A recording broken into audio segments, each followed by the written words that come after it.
mayo. Actually, I might put it Maybe. Okay, you're part of the recording now. It's cool. That's what editing's for, Jackson. I'm gonna keep it in.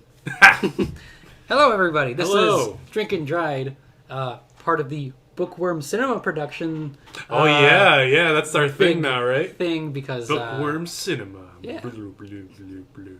Hopefully, it'll show up somewhere on the screen. But because that is part of our big label, I suppose.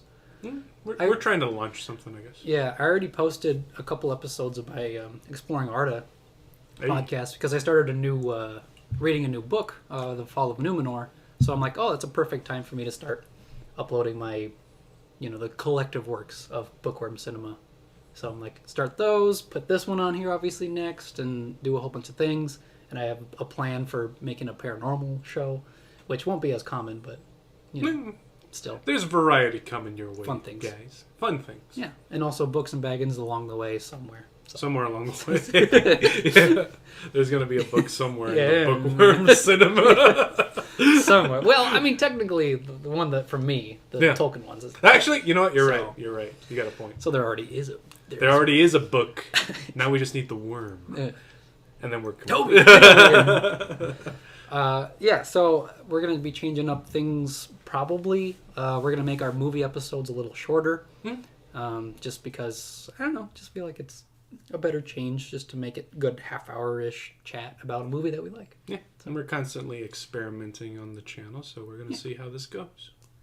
So obviously... Let us embark! Obviously, the first one up in front of us here is... Arrival, which is... You tried to get him up, and I just went, what? No! Give him a little bop, like, no. That's what you have to do. Yeah, that was like cat-like reflexes right there. Can you tell I've been playing a lot of D&D? Right. Ridiculous. Oh, yeah, we're going to be discussing Arrival, which I think came out in 2017. I think. Hold on, I can double check. But I'm pretty sure it's 2017. 2016, sorry. Definitely one of the more recent films. If you can consider it recent. You know what? Let's be honest here. It's not that recent. The thing is, it feels like It feels like a much more recent film. Mainly because I probably recently saw it. Yeah. Probably. But, nothing feels recent after 2020. No. Nothing feels recent after that. I feel like this was a good movie to kind of like expand on because to kind of try to explore the stuff with our first episode of the year in the first format. I'm like, let's do Arrival, just because it's unique. It's a very unique film. I like the vibe. It was very interesting. Exactly. So, while we did have our quick catch-ups, they usually took a long time. So we're gonna have a lot. We're no longer gonna have that. We're just gonna axe it. We're just. I didn't bring my axe today. No, I probably should have got my sword. Hey, yeah. No, I could have brought like an axe. It would have been funny because axe. Axe pun. Funny. I could expunge. So obviously now that we don't have that anymore, we actually go right into the UFO, which we still have, because it tells of our first viewing of the movie. Yeah, so what was your first alien experience? Yeah, right. I remember it was, I want to say it was like 2019 maybe-ish. Okay. Somewhere around there. And this was before I moved to Illinois, obviously. So oh, wow. This is some lore right here. Yeah, but it was like right before. So maybe it was 2018. Yeah, so it was a year before. 2018. There you go. And, the year of our Lord. Yeah. Yes. And I don't know, just one of the guys that I knew, like from church actually. He's actually really into D&D and fantasy and all that stuff.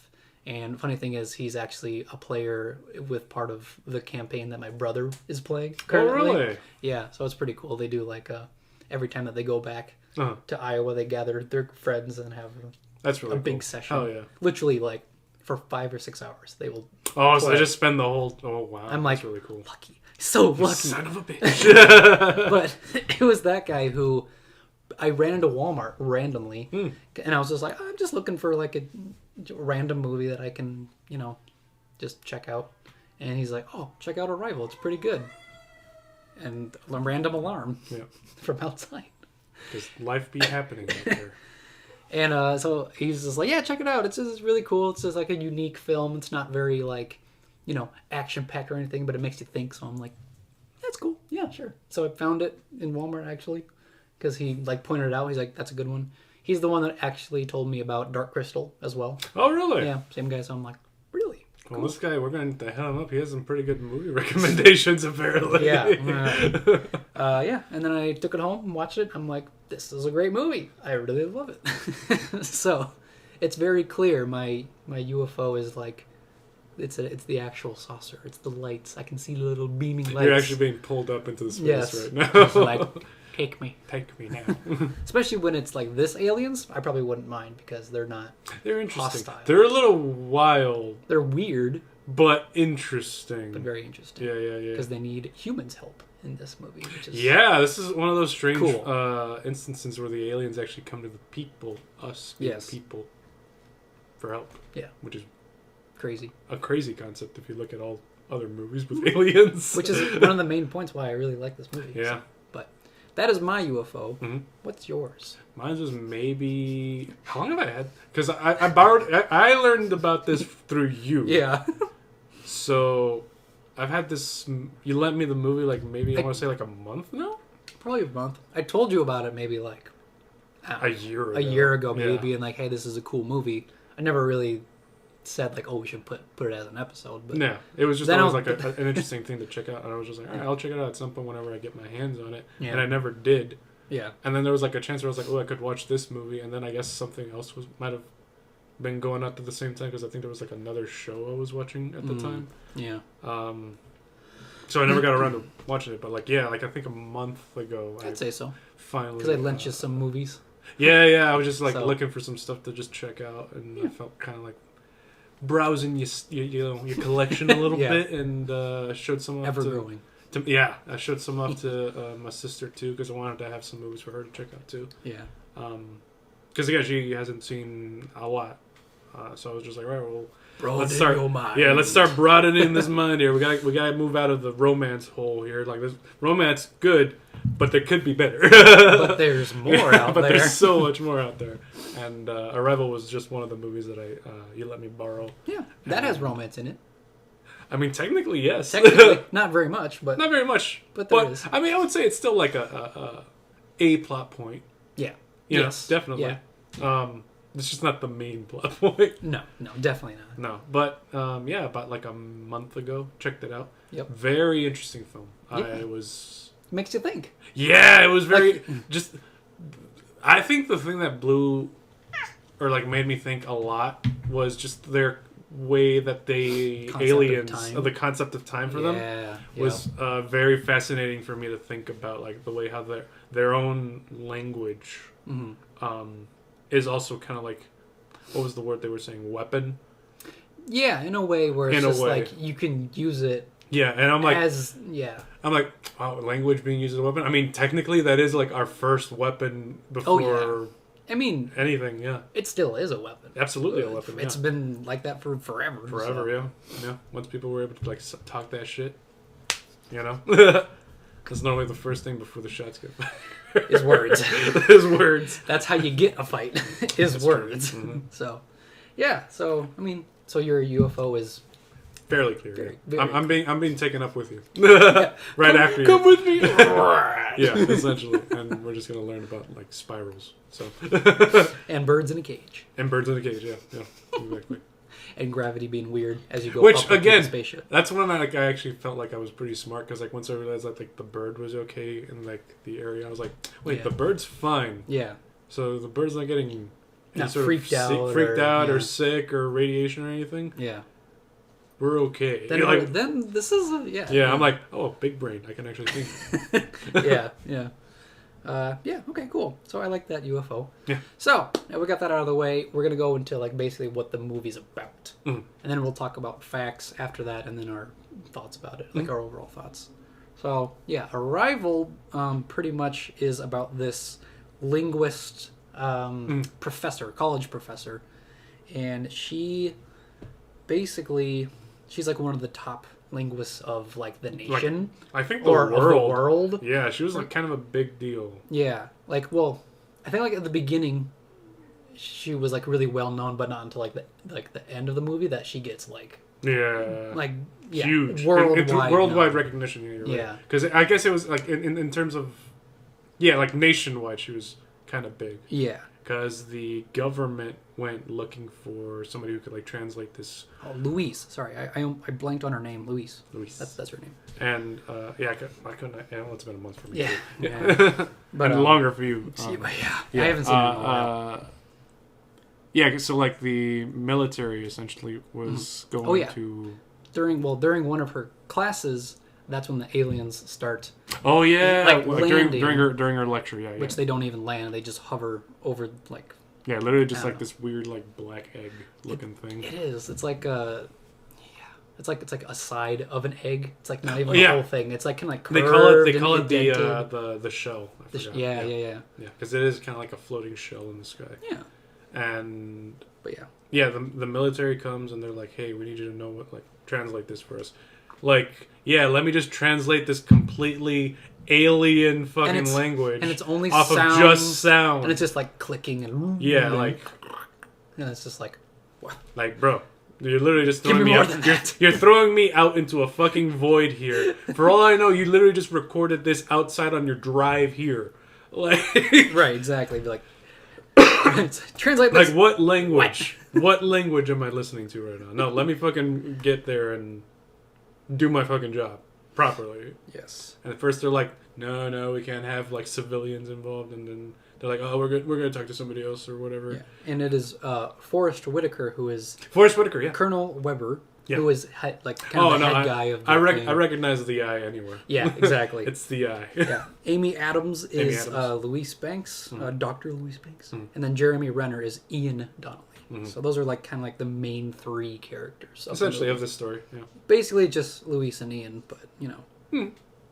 Yeah, and Ian was the scientist. Yeah. And he was more of the mathematical side to everything, and she's more of the language and the linguist. Yeah. Translating what the aliens because they both words were. Yeah, because they got both Louise and Ian, because it's both sides of the spectrum. Mm-hmm. They're like, okay, well, we got to figure out what these aliens are here for, but we can't know until... And also, mind you, not the only aliens on the planet. There's There's like 12 other shells, or 11 other ones, 12 total? 12 total, I think. It's 12. Around the world. Yeah. And, essentially they're all doing their own research. Yep. And then eventually they're like, you know what? We can't learn anything until we get taken up into the spaceship. Yeah. Because it opens every, 8 hours or 10 hours. Like a specific... Yeah, it was like a specific time frame that they had to work in, essentially. Yeah. Because the aliens open up the bottom part of the spaceship for... Yeah, seeing how the gravity just shifts was really a really cool visual and scene. Yeah. Seeing how... just the build up, this is a movie that does build up. I feel very it intrigues you and just slowly builds it up just a little bit, it's a little bit with little points of intrigue and because they first see it's literally just a huge almost a glass. It was like a glass wall. Yeah. But then it's also really murky and misty inside. Yeah, because you can't really see what's going on in there, and then you just see these weird tentacles, fucking hand. I straight up thought it was just a fucking hand. Yeah. And another hand. Yeah. And it's just really weird shapes. Walking they're just kind of walking around, and then the fucking when they actually start to show the language, ring that they do. Yeah. Which. Very abstract art looking like Rorschach test. Oh yeah, type, yeah, right? Yeah. What does this mean? Yeah, and then you just had to find a way to this translate means human. That. Yeah, all right. It's all right. We human. You. How do you guys call yourself? And then they show you their names in their own language, and they're like, we're gonna call you Abbott and Costello. I think. Yeah, I think so. Yeah. I think that was the names. Mm-hmm. Well, I'm surprised how much I remember actually. Now that I think about it. I blanked on it too, but it's been a while for me. But yeah, Abbott definitely sounds familiar. And Abbott was one. Costello. Something like that. But they named them. They named them something because then they wrote down their names, and they're like, This is us. Mm-hmm. Started doing like verbs and nouns, like walking. Yeah, pretty much like going through like a whole breakdown of like the human language. Yeah. And then finding ways to teach that to the aliens, and then in turn the aliens were teaching them their like written language. Yeah. And which is so cool. Which very fascination on that. Very interested in the way that the design of all that was done. It was very very cool looking, and I can understand your meaning when you said you wanted to get like a fucking tattoo. A tattoo. Yeah, I keep telling you over and over again. I'm like, I really really want it. It'd be pretty cool. I just gotta figure out like a good word for it, because they have like the set words that they use in the movie, and those are like definite. And then I think there's an actual site that has like the actual translations for a lot more than that. But that's interesting. I don't Something know. worth checking out. Right. So it's always a thought, but I'm like, it would be so cool because the design is really cool. Hopefully, I can put like an image up here somewhere with just something. Yeah, with the language, the circles. But yeah, so they start finally kind of like making headway, interacting with the aliens. And then the aliens put out a word that basically just means like give weapon. Give weapon. Give weapon was the word. Everybody freaks out. Everybody starts freaking out. They're like, because weapon, aliens. Aliens want our guns? Oh hell no! And we especially in America. We know how Americans get when they start talking about aliens taking our guns. All right, fine. Give them lead.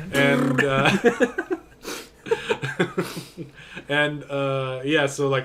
And that this message is going around, not just there, all around the world, like with all the other different sites, basically saying give weapons. The same thing.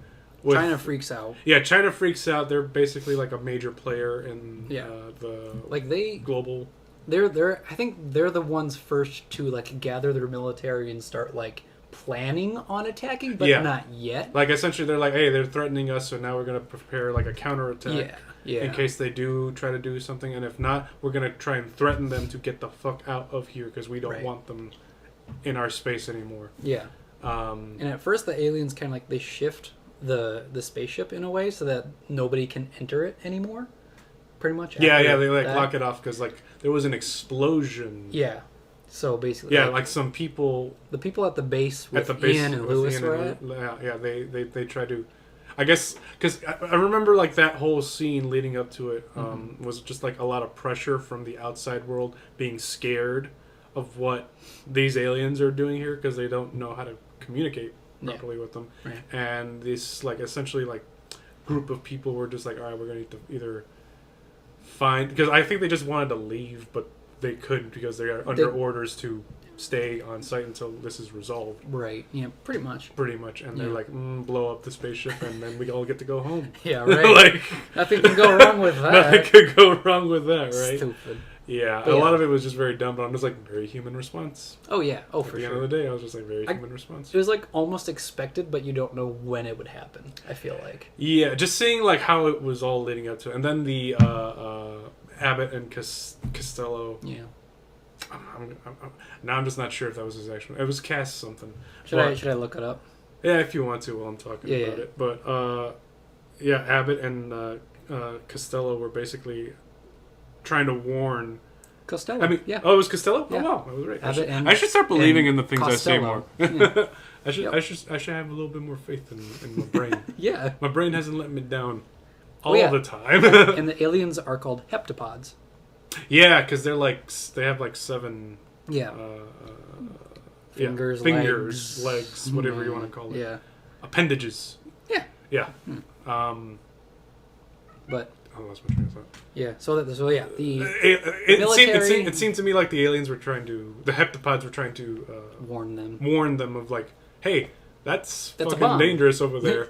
And then you just see like this sea of words coming all at you very quickly, and you're like, oh, this is how they actually talk. This is how they, because I think they gave the whole language to them. Yeah. Because then they like zoomed in on like the tiny wording, and it was another word. And then I was just like, if this is how they communicate, like the way that the heptapods' minds work, fascinated me at that point on, because like not only are you talking all this information in such a rapid way, where literally just like it's all right there in front of you. Right. That's when we start seeing like the concept of time for them, and throughout the movie too was a little like we think we're getting like flashbacks, but they're actually like flash forwards. Yeah. Of Luis's future. Sad future. Which we get right in the beginning of the movie too. Yeah, we think it's like, oh, well, this is this was a grieving her mother. And like, yeah, exactly. Yeah, essentially, but it's not a grieving mother yet. Essentially, it's very interesting how they told the story because like you're expecting, which was so cool. I don't know. It was very, I liked it. It kept me on my toes and made me pay attention. But actually, to go along with that point, it's because after the explosion, the aliens pretty much give her a vision of what they truly look like, and then she goes into like this, literally like a little block, kind of like a elevator they thing. said like an elevator type. And then she gets transported. And she goes up, and actually meets them in person, face to face. Yeah, which is so. And they're like they're like massive. 20 feet tall. They're and fucking it's just massive. Like, I thought they were just hands. No, there's a fucking arm, like pretty much like a full on arm, which is crazy. That just leads up into like mist. Yeah, and then they just like float around and shit. Like it was so weird. cool though. I'm like, it's very interesting, very terrifying. I was like, I don't know if I could. Yeah. Like I wanna have this, like I wanna end this interaction on a good note, but you're kind of freaking me out with just how huge you are. Yeah. But yeah. But then they start giving her pretty much. I think it's like, well, I think before that even they give her the gift of translating the language. Yeah, because she puts her hand, and then they put their like hand. But then like something happens between them, like there's like a connection like was made, and then she's able to like read the language, and that's when the explosion of the language happens. Yeah. And then she was able to like break it down and actually like understand what was going on, and then they met. Yeah. And then that's when the message of like, hey, so we gave you guys the language, the language, which was like the weapon. Yeah. That was the word that they used. Yeah. But then like they also give her like the visions of like, hey, you need to call this Chinese leader. Yeah, he's the general. Of like their military. Yeah, the military. He was like, what do they call him? Domino or something? Because like anytime he does something, 3 other nations follow behind. Yeah. So like he's literally like has like a chain reaction over like the things that he does. Too. And that's literally what happens. Because the countries start freaking out and whatnot. Yeah, once they're like, hey, so again, what we talked about earlier when the military formed like around the world and shit. They give her the message so that she has to call him, and of course, she's fluent in Mandarin, of course. So. She can just speak Mandarin. She's a linguist. She's probably fluent in like 12 different languages. 12 different languages, yeah. Thank God one of them was Mandarin. Right? Yeah. Otherwise, it is a big language. So. Yeah, it is huge. Yeah.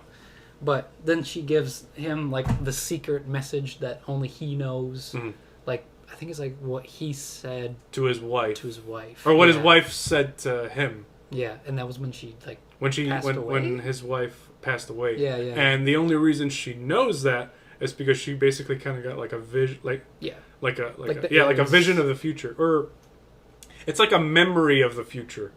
Pretty much is what she got, and of a conversation they were having like at a party, like a banquet, like a big like banquet where like things around the world are like in a better place than what it was like they currently are. Literally world peace. Yeah, basically world peace along the lines, I should say. Yeah, she was like a major influence over that because of her message thing with her message and the language, and that's how she was able to like basically repeat that memory of the future. With that message over towards this general. Yeah. Again, like the way they play with time in this movie was very intriguing and interesting. But, and then, obviously after that, she ends up with Ian, but the heptopods have been continually showing her her future with her dying daughter, but even if she knows it, she still goes with Ian, knowing full well that they're going to be parents, their daughter's going to die, and Ian's going to be pretty much. Like, all that's going to happen. Yeah, she knows already. Yeah, it's crazy. And she still goes with it, because it's part of the time cycle. Like, she's like, well, this is a fixed point in time. cannot go back and try to mend anything. Mm-hmm. That's the way it's going to be. Which it is very interesting crazy. how they did that. And honestly, the vibe it gave off was, which I know you're not going to get this reference, but Attack on Titan, they had like a similar thing going on with time and memories. In a very, like, there's parallels there. Yeah. And I thought that was really cool. Yeah. Yeah. But, yeah, that's kind of what happens in the movie. Yeah. Big movie, but very interesting. Yeah, very interesting. Obviously those are just like, it's the outline. Yeah. A lot of other stuff happens, but it's really cool. It's overall, a slow burner movie, so. Yeah. Really, So, now that we got kind of that outline out of the way, we're going to go into some facts, some fantastic facts, and where to find them. And you found these fantastic facts IMDb. IMDb. Old-fashioned. Old-fashioned. IMDb. Old reliable. Old reliable. So, the director and the screenwriter, Denis Villeneuve. That's a hard one. Sure. and then Eric Heiserer. That's a... Sure. Hard last names. I'm just going to call them Dennis and Eric. Dennis and Eric, sure. They actually did create the fully functioning visual alien language. So basically, both them and their teams managed to create a logogram Bible, which included over 100 different completely operative logograms, 71 of which are actually featured in the movie. That's what they call it, logograms. Yeah, because I guess it's like an actual they're like unique, like symbols. It's you know what? It kind of gave the impression of like, you know how in Egypt it's like drawings almost. Oh, like the hieroglyphs. Yeah, like the hieroglyphs. That's the word. Yeah. Yeah. So so it's an actual like language. It's which out is there. Amazing. So, and kind of in addition to that, the inky circular heptapod language was created by a Montreal artist, Martin Bertrand, and it is the artist's son who created Hannah's drawings. So Luis's daughter's drawings. So him and his son were a part of it, which is that's really cool. Super cool. I love it when like movie like part of the behind the scenes, they like have their like kids be a part of it as well. Yeah, like that really that cool. sort of collaborative. Like I've always been a fan of like those sort of like collaborative projects and creative projects. When it's like family, and you and your kid specifically here, it's always like a very wholesome thing to hear about and see. I like it. I think something similar like that happened with Arcane. Oh, really? With some of the artists, they had like their kids do like some like rough like scene work. I think, if I remember that correctly. I just really like that. Very cool. Love that. So, the shape of the ship was actually decided earlier on, but they had great difficulty imagining what the interior would look like to allow humans to easily navigate through a steep and vertical design. So later, like a way later decision, they decided to turn the gravity sideways as an obvious and convenient solution. I mean, yeah, why wouldn't? Ouch. Oh damn! Oh, he was not. That's it. He was. That is the last time. He was not being very gentle there. No. Well, that's like the 5th time he's been on my shoulder. I'm like, every time we record, he wants to be part of it. And I'm like, he just wants to be part of it in some way. He's been. He has not been the best. He's a little naughty. He has not been the best kitty. Yeah. No. Ted Chiang. I'm going to say Chiang. How would you pronounce that? Sure. Pretty close enough. Who wrote the story the film is based on, approved the film, saying that I think it's that rarest of the rare. There you go. It's kind of rarest of the rare. In that it's both a good movie and a good adaptation. And when you consider the track record of adaptations of written sci-fi, that's almost literally a miracle. Yeah. So, good thing he approved of it because it was honestly a great adaptation. Nothing better than having like the actual creator like give you their blessing and also like what you create with their work. Yeah.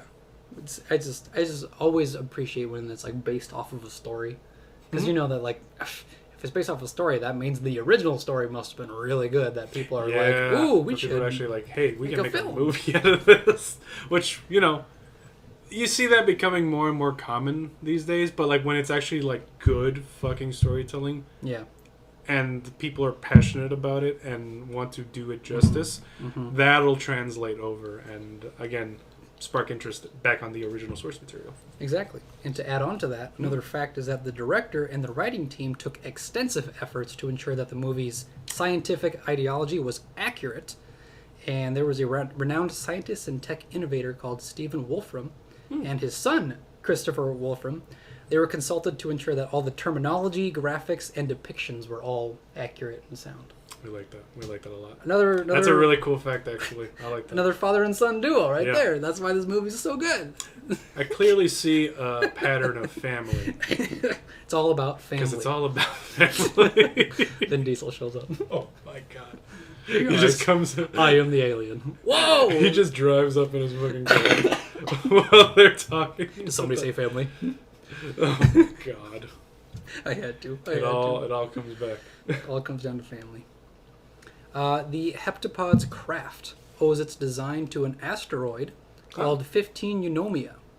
So, during research, the director became attracted to Eunomia's insane shape like a strange egg, and thought that kind of pebble or oval shape would bring a perfect sense of menace and mystery to the spacecraft.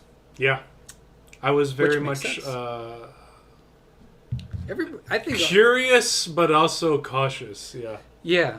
When I saw that. Yeah.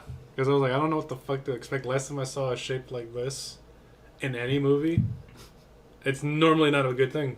Not a good thing. If you don't even know what, like, you're like, is that a spaceship or is that? Yeah, like... I'm like, this just looks like a fucking floating rock. Yeah.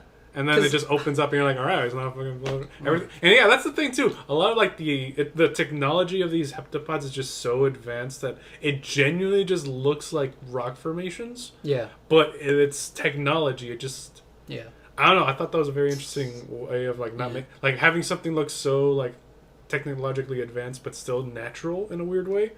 In such an alien way. Because like when they reach up and touch it for the first time, it literally looks like rock or like granite or something like that. It's just like it's like hard surface. It's like stone. Amy Adams was the director's first choice for Luis. She agreed to the role within 24 hours of receiving the script. Oh, cool. So she was just immediately like, "Yep, that's pretty cool. I'll do it. Do it.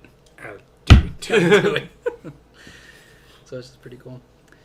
In the whiteboard, they fucking carried her off in a helicopter after she agreed, like in the movie. Like, they just showed up in the middle of the night and be like, "Hey, like, you agreed to the script." I mean, I can be ready in 15. You have 5 minutes. Let's go. Like, really prepare for her. All right. The film's composer, Johan Johansson, no joke. I guess that's his name. All right, Johan. Stated that he started recording the score before the movie had even started filming, and that he and the director like to work on the music as the director's films are being made. So during the process, and even before that. And that's the thing. Music does such a really good job of conveying a feel, and I don't know, like whenever I listen to music, especially like soundtracks, it does like a really good job of just like making my mind like go into like other places that I never really thought of before, and it does really like help the creative process in my own experience at least. Apparently, the composer was also a part of the music for Blade Runner 2049, which appeared in 2017. Very cool sci-fi film. I haven't seen it yet, but I like the vibe of it. It's so good. It's good? Oh, it's so good. I keep seeing that it's good. Yeah. And other like YouTube content creators that I've checked out. I'm like, one of these days. You need to check it out. Yeah, it's really it's going to be on my list of things. I'm surprised that I don't have it. Oh, yeah. Like, original Blade Runner was good, but I really, really love. Well, that's I appreciate that's the thing too. Like, I need to watch the original. Yeah, with Harrison Ford. Yeah. I need to actually get the whole experience. I mean, really, the recent one's just a remake of Blade Runner. Gotcha. Is what? No, actually, no. I think it's more of a sequel because Harrison Ford shows up later in the movie. Oh, really? So I think it is. I don't know. I have to rewatch them both because it's been a while. Yeah. But that's like, again, on the list. on the list, yeah. I'll do one last fact here. is that in the Italian edition of the movie, Abbott and Costello are called Tom and Jerry. Oh my god. And the band who had success in the 80s in each of the ship's landing sites is Pink Floyd instead of Sheena Easton.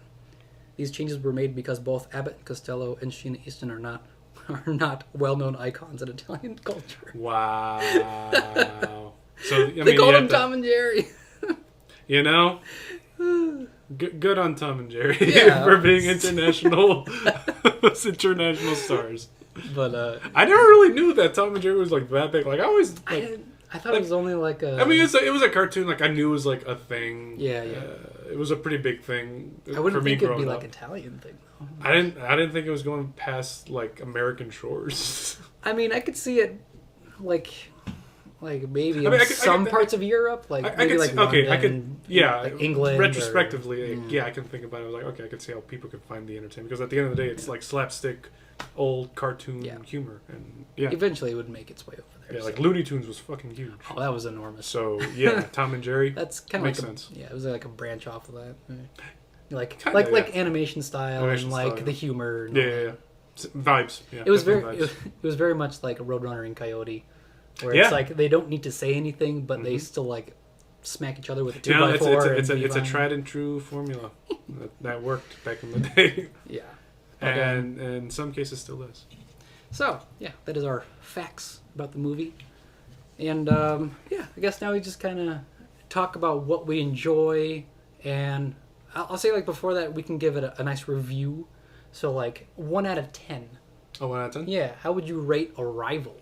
I'll give it an 8. 8? Yeah, 8. It's a pretty strong 8. That's a very strong 8. Yeah. It's a perfect number because you can cut it down the middle and on the side, and it's perfectly symmetrical. And it's divisible by 2. It's divisible by 2 and 4. Whoa. Which we're learning a lot today. That you can do. Yeah, well, we have to add a little bit of math for the Ian character there, not just the language. That's good tie-in. But 8 because again, the movie just was very intriguing, and I really liked the language. I really liked the vibe. Again, the music very cool, and very good at again setting the tone. Yeah.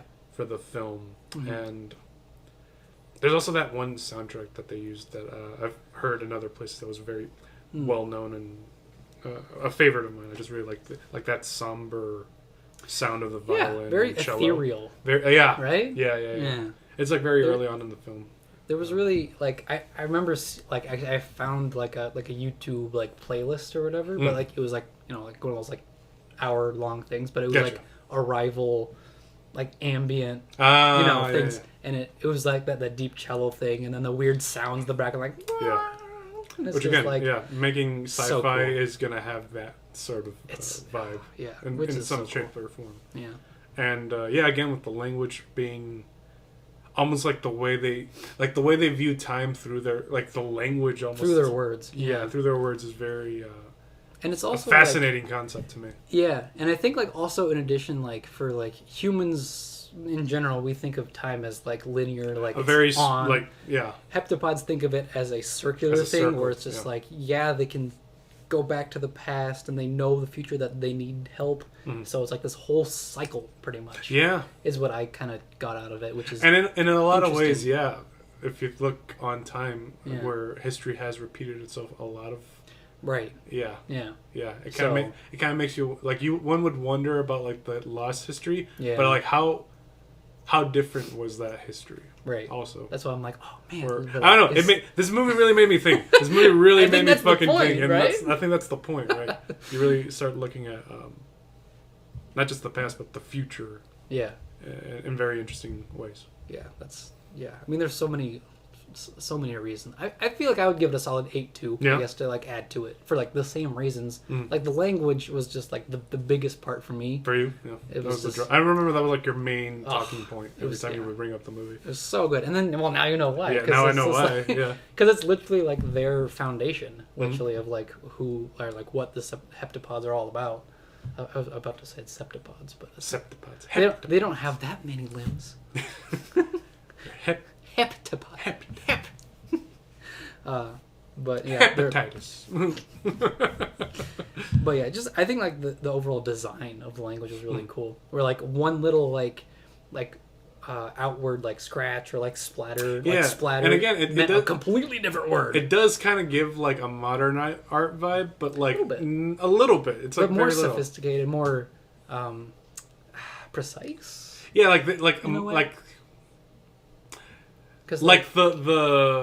design of the word is meant to like invoke, like not just like the concept, but like an emotion, a feeling, like literally all at once. Yeah, everything all at once, essentially, which is the same thing you try to do. What we try to do with our language in the sense of the words that we use and the way we form sentences, use punctuation.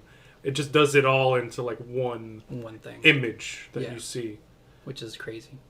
Yeah, again, this movie really made me fucking think about language in a very different way. Of like, okay, this is fucking cool. It's so cool. Yeah.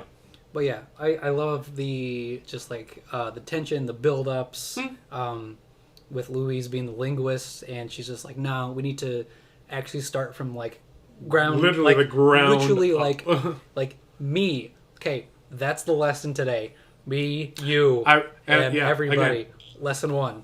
Done. I really liked how she was like bringing it down to the colonel. Yeah. To the colonel, the she, like, Forrest Whitaker's character. Yeah, she's like, because the way she broke it down was very cool. Yeah, because like I remember she broke it down to like, what is your purpose here or whatever. So she's like, okay, well we need to literally tell them what's a question. Yeah.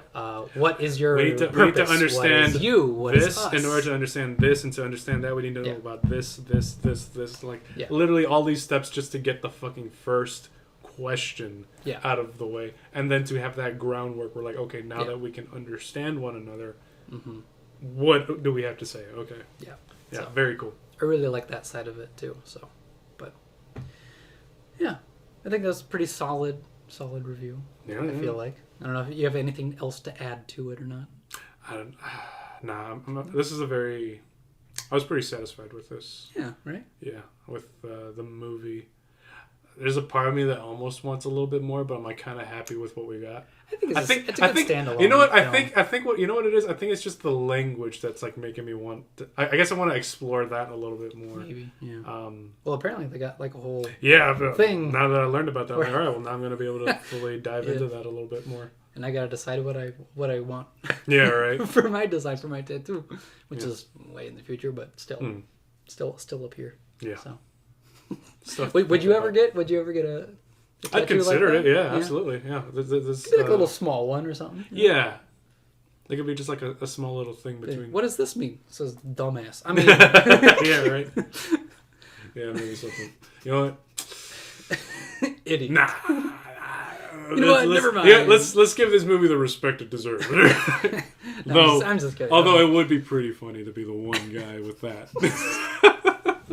And it's just like, oh yeah, I know. You're that kind of guy. Yeah. Okay. So I don't know if you don't have anything else to add. I feel like that's a good solid review of Arrival. Check it out if you guys haven't. Yeah, I would recommend this. Absolutely. I would always recommend Arrival for anyone who wants a new like sci-fi alien movie to like make you think, you know. It is refreshing also to see that the aliens literally just wanted to have a talk. Literally, they're just like, can we sit down and have a chat? It's like, hey guys, yeah, we want to communicate. Listen, you know, we're not trying to. We don't want your resources. We don't want to take you over. We don't want to enslave you. We just want to talk with you. Just want to talk. Hey, 1,000 years in the future, you humans are going to need us. You guys mind giving us a hand? You know, in the future. In the future. I mean, you guys will be dead, but like you're the people past like the people past you. You know, cool if we give the okay. Give the okay. Give each other a hand. Always ask for consent. Always ask for consent at the end of the day. Yeah. So, all right, Arrival's done. You want to tell the audience where they can find us? Yeah, God. We have YouTube as. If you guys are seeing this, YouTube's are one of them. Yeah. Castbox, Spotify, Apple Podcast, Anchor. Yep. That's 5. That's all of them. We got 5, which is pretty solid, actually. I got all 5 fingers. Yeah. Heptapod. Yeah, we're gonna need to come up with a couple more to make that joke. Platforms. Platforms. Yeah, check us out, and then obviously this will be. I mean, I pretty much like renamed the channels pretty much over to Bookworm Cinema, so it'll still be us. It'll just be a different title. So that's really all it is. But now we're BC. BCP. B. Productions. Bookworm Cinema. Productions. BWCP. No, Bookworm is one word. I mean, in my head, it's worm with the Y. Talk about being a linguist. I can't even figure out English. I mean, I know English, but like, I know. Oh yeah, so check the channel out. Obviously, subscribe. Do all the subscribe, fucking, like. Make sure that the YouTube comment. Eldritch Gods get their due. Yeah, pretty much. This is what we gotta do. We got paid back on our pacts. Yeah, that's true. Yeah. Make sure we have enough souls for the algorithm. Please check us out, please. Otherwise, we're doomed. Yeah. Yeah. Hopefully, you guys like the new setup, the new format. Mm-hmm. Hopefully, it'll turn out decent, at least. Yeah. We'll see. So, other than that, stay tuned for another episode. Until next time. Toodaloo, everybody.